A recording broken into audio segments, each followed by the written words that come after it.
nagproblema sa dako nga utang nila. Tungod sa iyahang papa nga pirting sugarula.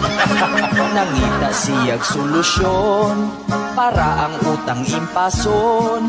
Afam ang iyang tirada kay daghan kunog kwarta.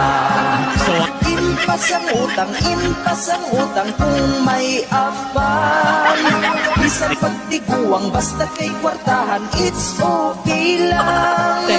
Di siya magpili, bisan pagbungi, basta afam. Impas ang utang kung may afam. Naasiyay ka video call, kanong tiguang at gagon. Ang ulo wala na'y buhok, kita ng bagul-bagul. Pero ang kanot naglagot, kay di man siya makasabot. Kung mangutan na ang kano, sige lang siya giyango-iyango. Impas ang utang kung may afam. Isan pagtikuwang basta kay kwartahan, it's okay lang. Di siya magpili, isan pag